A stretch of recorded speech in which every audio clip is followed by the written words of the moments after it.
Hello, fam. Welcome to Irish Agility, a platform where we simplify Agile, a platform where we strive to break down Agile-related concepts to the granular level. So today I'll be teaching you how to use Jira. If you're new to Jira is simply an application lifecycle management tool, right? That Agile teams can use to actually plan, manage, and track the evolution of their project over time. So guys, if you're new to this channel, please, I encourage you to subscribe. Hit that notification bell on so that each time I'm dropping a new content, you are notified of that new content, right? So without taking so much time, I'm gonna share my Jira board and together we shall create a project, create some sprints, and close that sprint together. How does that sound? Guys, let's get this rolling. So guys, right in front of you is my Jira board, right? So the beauty about Jira is the fact that you can have a Jira Cloud account for free, right? So think about it. If you can have a Jira account for free, then why don't you create a free account and start practicing from the comfort of your home? The only way to get perfect, the only way to up your craft in Jira is to constantly practice. The more you practice, it's like any other software, right? You get used to with that particular software. So please, I encourage you to get a free Jira account, make use of this content, follow the examples on this content, create some projects, get those hands on that project so that by the time, guys, you learn your role, might be as an entry level Scrum Master and Agile Delivery Lead, whatever career path you chose that might necessitate you using Jira, then it becomes a second nature to you. So I'm going to walk you through some of the features on this board really quick, even before we create our own project for the sake of this exercise. So to begin with, right here, project, right? If you look at projects, if I click on this drop down arrow, what happens, right? You can see all the different projects that I have on this board, right? You can go on view projects. We click on view project, it will bring you right here. Boom, it's going to show you all the different projects on this board. If I want to navigate into a particular project, I just need to hit right there on that project. Boom, and it takes me right on to that project. But right now we're not gonna do that, since we need to create a new project and be able to plan that project together as a team, which is why we are here together. All right, the next feature is what? Filters. What is the use of filter? You can use this filter icon to actually sort and segment issues by any criteria you set. You can set different criteria, right? Maybe you want to see different issues on your Jira board for a particular assignee, right? Or for a particular developer. You can use your filter section to do that. Maybe you want to create filters, custom filters for the defects on your board. You can use this panel to do, you can use the filter feature to do that, right? Then dashboard. What's the purpose of dashboards, guys? You can create dashboards to keep track of as different assignments, to keep track of the issues you are working on, might be in a particular sprint. The way you do this is by creating what you call gadgets, right? Gadgets, right? If I click right here, you tell you create a dashboard. If you create dashboard, guys, you can just follow the different steps to create a dashboard, right? If we have time, we're gonna look at that, but for now, let's look at the next option, people.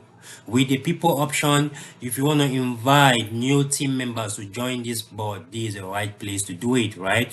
You click right there, and then you can actually invite a teammate to become part and parcel of this beautiful board.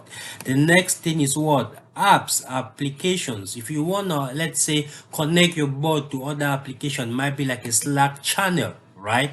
Then this is the right place to do it, right? Then create. When we start creating the different issue types, right, on Jira, all the different stories, epics, and tags, we categorize them under a single umbrella called issues. So in the year of issue types, right, the different issue types on Jira are what? Epics, stories, bugs, right? So guys, when we start creating our different issue types, this is where we are going to do it. right now I'm not gonna walk you through these other features until we create a new project. So how do we create a new project? To create a new project, I can come right here onto the project feature. If I click right there on that arrow, then I hit create project. So when I hit create project, right, it populates all these different templates for you to choose, right? What kind of project do we anticipate to create, right? Is it a Kanban project? Is it a Scrum project? Is it a bug tracking project?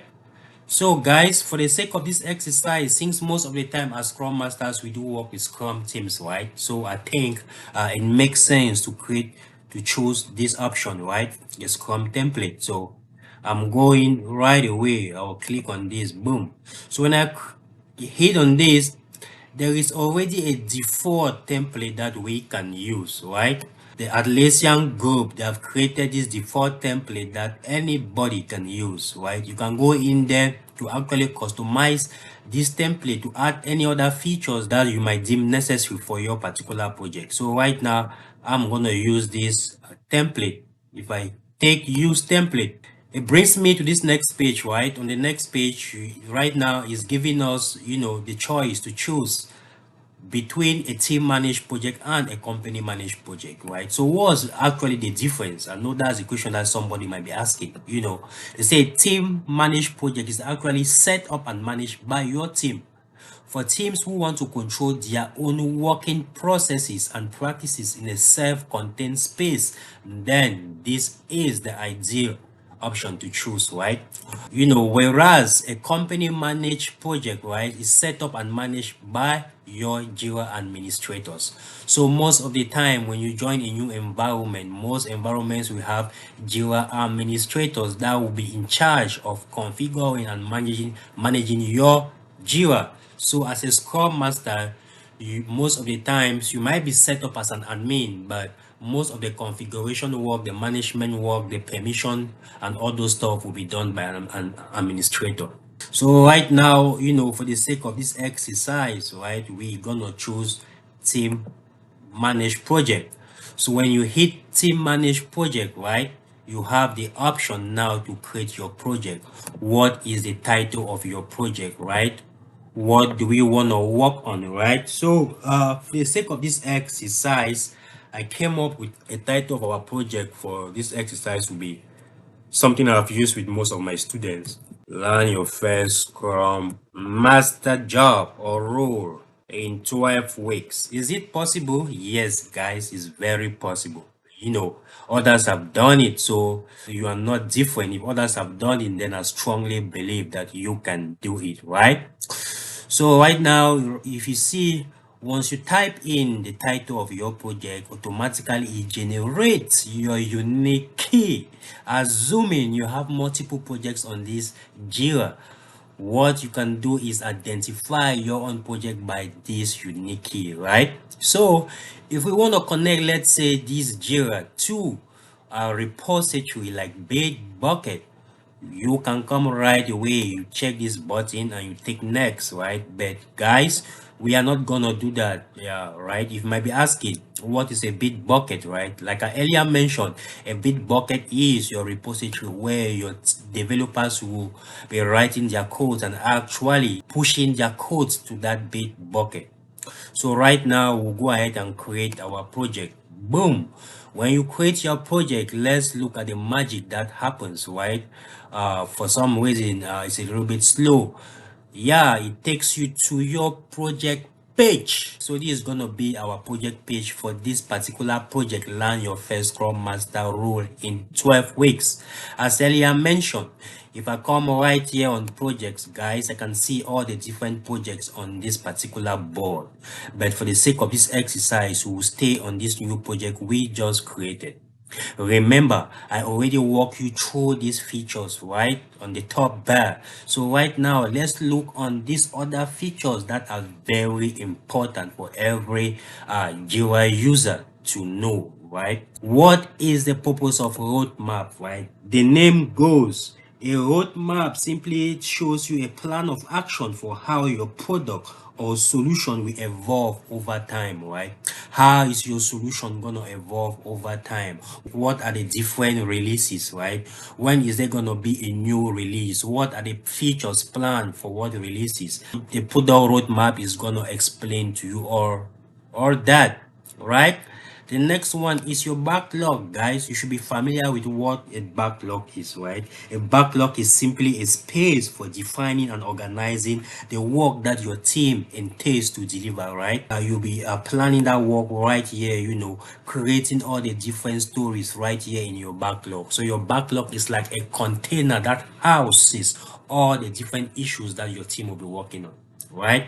Your board, right? If I hit on the board, you see here to do, in progress, done, right? This is where on a daily basis, as a scrum master, as a delivery lead, as an agile coach, when you connect with your team during your daily stand-up, right? This is where you can visualize how your team is progressing with that particular project, right? As a scrum master on a daily basis, right, it's my habit to constantly come here and see how my team is progressing, guys. So this is where you do it on board.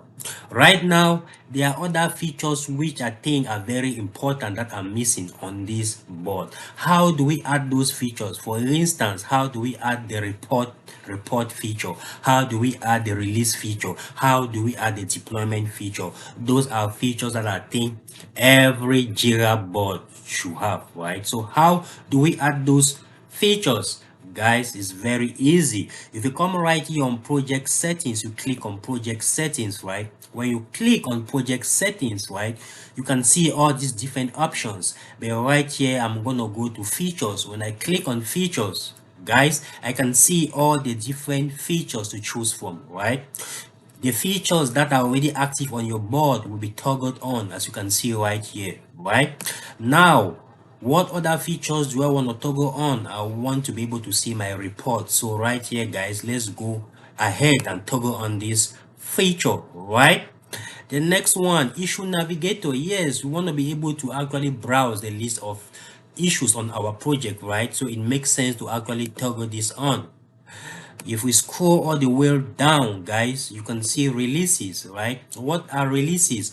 Your project will be released in versions. Maybe the initial version will be called version 1.0. The next time you're releasing the second version, version 1.2, guys. So this is where that happens. So let's go ahead and toggle on our release section, right? Then, as I earlier mentioned, deployments are very important, right? You want to be able to see a timeline of your deployment, right? When does your team plan to deploy, right? This happens when you connect it to your repository like a big bucket, as I earlier mentioned. So let's go ahead and toggle this on. So if we navigate back to our project page, guys, then you will see all the new features that we just added on, right here. If I hit on a report, boom, you can see the different reports on Jira, right? You'll be able to see your burn up report that actually visualizes sprint completed work and compare it with the total scope for that particular project, right?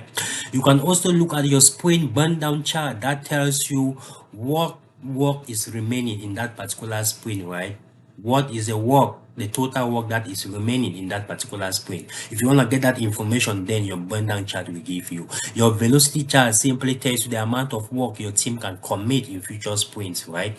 This is very important for the purpose of what? Predictability. If you want to predict what work your team can complete in the future, then this is where your velocity makes sense. This is where it makes sense, guys, to use your velocity. Your cumulative flow diagram simply shows you the different status of your project, right? Over time, you want to see what are the different stories or issues we have in progress at a particular time. What are the different issues that has been completed at a particular time?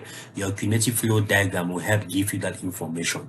Your cycle time report, you want to see how much time it takes, to ship issues through a deployment pipeline, guys.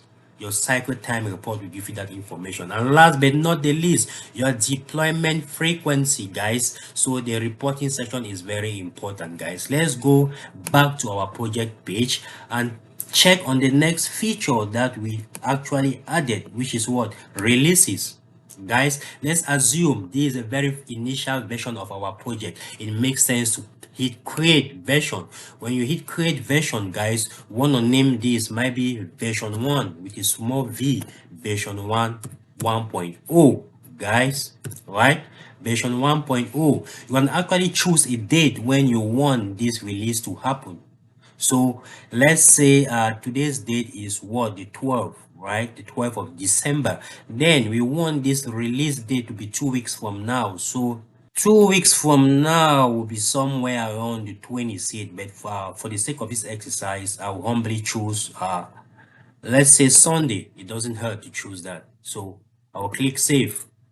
So right now I've created what, our very first version of this project, which is year mark as what, on release. Guys, that's what happens. Well, guys, deployments, you can connect this to your bit bucket, right? Your repository where your developers will be pushing their codes. When they push their codes, they merge their codes, it happens here in the bit bucket. But for the sake of this exercise, we are not going to do that. So right now, guys, why don't we navigate to our backlog? Guys, create some stories, create a sprint, close that sprint together so you actually see how that is being done. If that makes sense, then without taking much time, guys, I'm gonna start by creating the very first epic. What is an epic? What is an epic? An epic is simply a large body of work that still needs to be broken down into specific tags or into specific user stories, right? That's what an epic is. So we already have the title of our project, learn your first Scrum Master role in 12 weeks. So to be able to create our epic, we must turn on the epic panel. To turn on the epic panel, you simply come here and toggle on your epic panel. When that is done, you see right here, we can now create our initial epic. So let's assume our initial epic will be setting up yourself for success. Guys, to be able to learn your first Scrum Master role or job in 12 weeks, you need to set up yourself for success. You agree with me, is very important. Setting up yourself for success. If I hit enter, boom, right there you have created our number one epic, right? Now you've created our epic. Now that we've created our epic, what next? We need, as a team, your team will come together doing backlog refinement, doing backlog grooming. The product owner, right, who is like the customer advocate within the team, is going to create some, break down these epics into user stories, prioritize in the backlog so that the team can decide based on the customer need what issues can they focus on first. So right now we've created our epic. Right now, let's see how we can break down this epic into stories, right? How do we do that? You come right here, you hit create. When you hit create, boom, it gives you the option to choose if you want a story, a task, a bug, or an epic. We've already created our epic, so right now we'll keep it there as a story. We want to create our first user story. To create your first user story, right here you can drop in the story summary. Let's say our first user story is mastery of Scrum concepts. Guys, that's your foundation, guys. If you want to make this dream happen in 12 weeks, then the foundation is to master your concepts. When you fully master your concepts, believe me, guys, when you're faced with an interview, you will clearly speak those concepts with confidence. Why? Because you have a perfect mastery of them. So right now, what's the purpose of this description box? There is what we call acceptance criteria, right? What are your acceptance criteria? For every user story to be ready, that story must have what we call acceptance criteria. So as a team, you will clearly capture your acceptance criteria right here in this box. But even before we write down our acceptance criteria, I want us to actually expatiate this user story into the proper format of a user story, right? Yeah, so guys, clearly we've written our first user story, right? So as I was trying to explain, the purpose of this box, right, is to capture the acceptance criteria for our user stories, right? As I earlier mentioned, every user story must have an acceptance criteria, right? Because at the end of the day, someone needs to validate to ensure that that said piece of functionality has been delivered as per the end user's requirements. So our acceptance criteria from a behavior-driven development perspectives, right, gives us that platform to be able to assess if that end user's requirement has been met, right? So let's say there's a recommended approach to write user stories, right? This approach is called the user role voice format. If you're not familiar with this format, then I encourage you to do a little bit of research. But usually it goes with this format, right? Something like this. As a prospective Scrum master, I want to master the Scrum concepts so that I'm able to score a pass percentage when I sit for the exams. Guys, I'm not sure if the spelling of sit right, but at least you can understand what the message I'm trying to pass here, right? Then you also have what I clearly mentioned, acceptance criteria. And to write acceptance criteria, you use what they call the Gherkin approach, guys. It's gonna be a separate content on that. I promise I'll create a separate content on how to write acceptance criteria using Gherkin. So you capture acceptance criteria here. If I scroll right down, the next field, assignee, who is gonna be in charge of this story, right? As a team, who is going to be in charge of this story? Typically, in a Scrum team, as a Scrum Master, we don't assign stories to developers, right? The product owner doesn't assign stories to developers, right? It's a self-organized team, so they should be able to decide, right? Whosoever will handle what story, right? They should own that conversation. Then there is what we call here labels, right? How do you use labels, right? You can use labels to actually, let's say, separate your user stories or to identify your user stories with particular requirements. Let's take for instance that this story was let's say it's a front end story, and we have a similar story from a back end. So we can write here front end to clearly distinguish this story from the other backend story, right? Let's also assume that maybe this story had to go through UAT testing. What do? You could actually use a label like UAT. Anybody who comes across this story clearly knows what this stands for, right? It clearly indicates that maybe this story needs to go through user acceptance testing or something of that nature. So that's the purpose for labels, right? Then sprint will clearly identify what sprint you want to implement the story, right? We've not created any sprint yet, so we'll do that later on. Then story point estimate, assuming your team was actually estimating using story points, right, which is a recommended approach based on what the complexity and uncertainty of what your team might be doing, right? So you go ahead here and assign a story point value to this following your Fibonacci scale. If you're not familiar with the Fibonacci scale, I encourage you to do some research on that, right? And then your fixed version, when do you intend to release this story, right? So we have a version 1. We created our fixed version already, so clearly you can select your fixed version right there. The reporter is going to be your product owner, so Edwin, I'm the reporter. So right here it tells clearly who is in charge. So I zoom in. When I mean in charge, clearly who is acting as a product owner for the team, right? If you have any attachments like mockups, like right, to support this story, you clearly attach those mockups here, right? Then block. If this story is blocked by anything, right, then you clearly capture it right here. Then flag. If you have an impediment, this story has an impediment, you will actually flag this story right here, indicating that there is an impediment with that story.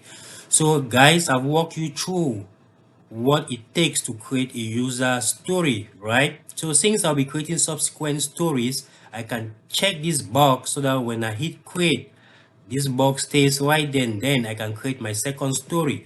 Let's assume my second story will be maybe get a coach or get an agile coach. Guys, I encourage you to get someone who has walked that path, right? That person will help you make that journey smoother. All right, then the same thing, you clearly capture the description here, your acceptance criteria, assignee, Whosoever will be taking that story will go here. If there's any particular labels, right, as we earlier indicated, you will also assign labels right here. So we'll just go ahead and create.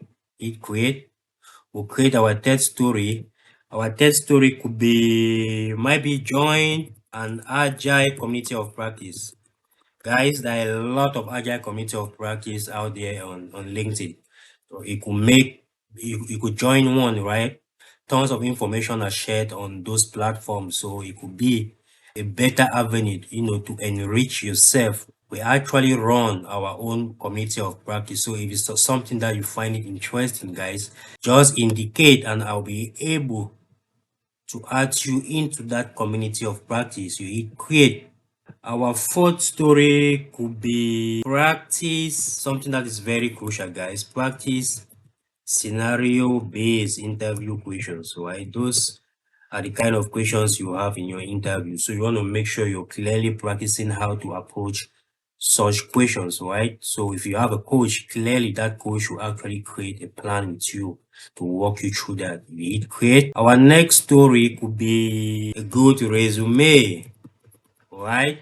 I clearly don't know what it means a good resume, but for sure, if you have an outstanding resume, then it's gonna bring you more interviews. The more interviews you have, guys, to be honest, you're closer to landing your first role. You hit create. Then our next story could be get a LinkedIn profile. If you are not yet on LinkedIn, then you are already missing on a lot of value. Is the social media giant for professional networking. Get you a LinkedIn profile so that recruiters can start reaching out to you, so that people within your network, right, can start connecting with you.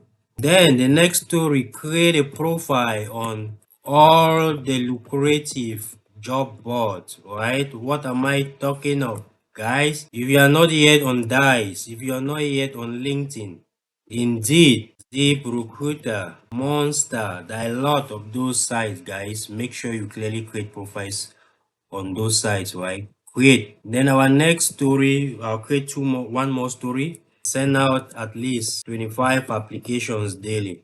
If you really want to make that transition fast, and then you have to be aggressive. Being aggressive means at least you're dedicating time to send out about 25 applications on a daily basis. It's very possible, guys. I've been there and it worked for me and it can work for you too. So right now, let's cancel this place since I believe we've created all our stories. So if we come right here, guys, you can see we have 8 stories created so far, right? So at the end of the day, guys, your team will decide on what stories to commit in a particular sprint based on their capacity. What do we mean based on their capacity? Capacity, I'm going to create another content on how to, determine your capacity as a team.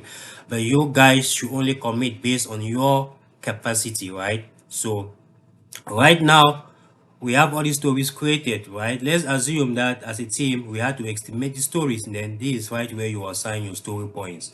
If we're using a Fibonacci scale, maybe your team agreed that this is going to be a one-pointer story.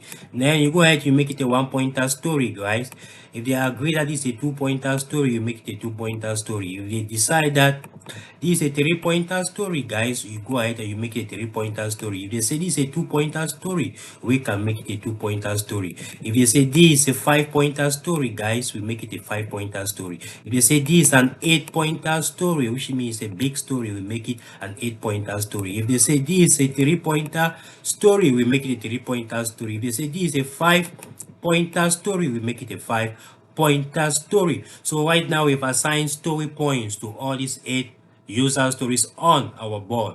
Right now, the next thing your team will do might be during sprint planning, might be during backlog refinement, guys, is to what? Assign ownership to these stories. Which developer is going to be developing what story, or is going to be in charge of what stories?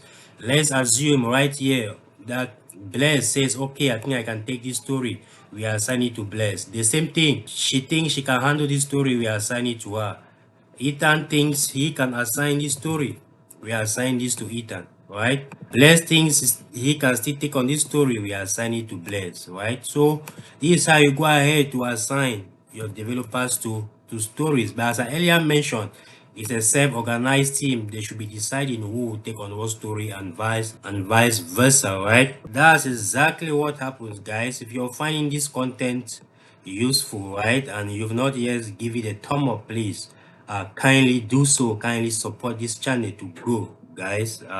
So right now, what have we done? We created our epic in the first place, and then after creating our epic, we're able to break down that epic into user stories as we did. Then we have assigned story points to the individual stories. Then we've actually assigned ownership to those stories to the different developers on a team. So right now there is something I forgot to do, right? So let's turn back our epic panel on. So it's very important to actually link your stories to your epic for the purpose of what tracking is very important. How do we do that? An easy way to do it is just to drag and drop, right? If I drag it here, I drop it right here. Boom, I've linked that one. I drop it right here. Boom, I've linked that one. I drop, I drag and drop, drag and drop, drag and drop, right? You have to bear with me. This is a free version of Jira. If we were using the paid version of Jira while we're creating these user stories, it will give us, the opportunity to actually tag our epics directly. But now, since this is a free version, this is the only way we can do it. So right now, we've actually tagged all these user stories to our epic, right? So I'm going to close this epic panel. So right now, the next thing I want us to do is to create a sprint. We need to be able to create a sprint, right? So if you look at this, Jira automatically created our first sprint for us, sprint 1. But right now, let's add some dates onto this sprint. How can you edit this sprint? To edit this sprint, you come right here at these 3 dots. If you hit these 3 dots, you click edit sprint. Then you can actually choose the duration of your sprint. Let's assume we are to run a 2-week sprint, which is very typical for most agile teams or agile environments, which means if our sprint starts today, the 12th, then automatically Jira will pick the end date for you, which means our sprint starts on today, the 12th, is going to end on December the 26th. You click update, boom, right there we have our first sprint created. If you want to create sprint 2, as soon as you hit create on top of your backlog, automatically it creates your second sprint and it generates the date automatically for you, the start and the end date for you. So right now, let's assume that the first 4 stories are already prioritized and we want to deliver those stories in the first sprint. How do we send these stories to the first sprint? There are 2 ways that you can do it, right? You can either drag and drop, drag this story right here, you drop it right here in sprint 1, or I can come on the side of this story where you have these 3 dots. If I left click right there, I can clearly select where I want to send it to. I send it to sprint 1. The same thing, I hit those 3 dots, I send it to sprint 1. I hit the 3 dots, I send it to sprint 1, right? So we've sent 4 stories to the first sprint, right? So we have 4 more stories in the backlog. What can we do? For the sake of convenience, we can also send all these stories to sprint 2. So let's say this will go to sprint 2, this will go to sprint 2, this will go to sprint 2, this will go to sprint 2. Guys, look at that. Are you on the same page? So if you look at the story point value, it means our velocity for sprint 1 is what? 8 story points. Our velocity for sprint 2 is 21 story points. As I clearly mentioned, guys, the team should pick their stories based on what? Their available capacity, right? So let's assume that has been taken care of, right? If this was sprint planning, then you check your team's capacity, you make sure that the capacity is okay, you make sure that the team, everybody is okay with whatever items you guys are committing in a sprint. Then you can go ahead and click boom, start your sprint, guys. Right here they are asking you if everything is okay. If you have a sprint goal, you can clearly capture your sprint goal in there, and then you hit start. Boom. Once you hit start, it brings you on to what we call your board.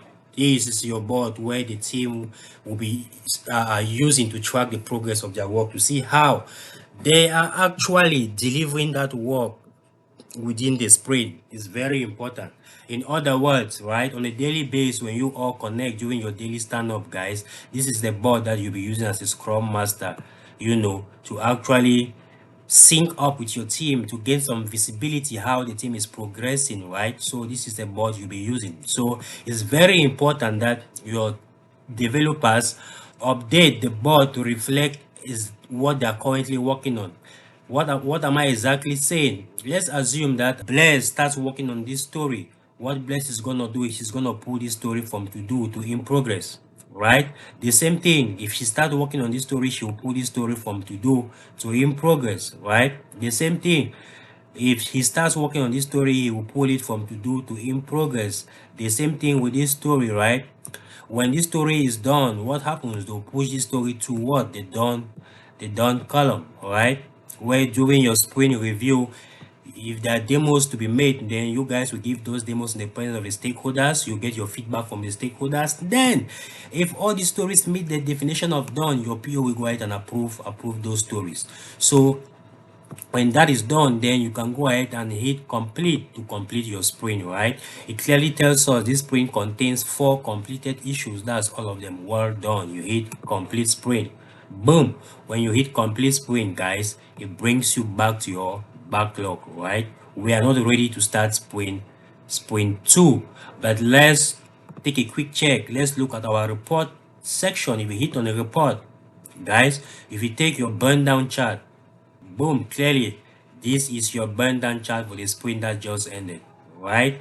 In an ideal world, this line was supposed to burn, the remaining work was supposed to burn close to this ideal line, but since we started the sprint today and closed the sprint today, so we have a drop line on this axis. All right, if you look at your velocity report, it tells you the number of story points the team committed. The team committed what? The team committed 8 story points and they delivered 8 story points, which means they delivered all what they planned, right? So if you look at your cumulative flow diagram, it shows you the status of all the different items, right, on the board. At this given point in time, all these stories were in to do. At this given point in time, all these items were in progress, right? So that is the use of what your cumulative flow diagram, right? So guys, what have we done? We started by creating our epic. We created some user stories. We tagged those user stories to our epic, right? We estimated those user stories, right? We took ownership of those user stories. We started our sprint. We closed our sprint.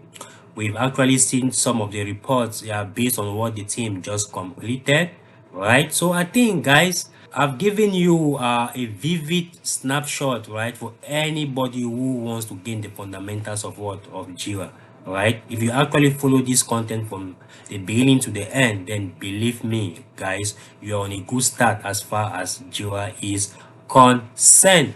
So guys, if you love this content, please support this channel, right, by subscribing, turn your notification bell, and wait for our next content, which is gonna be on PI planning. Peace. It was nice, guys, running this session with you all.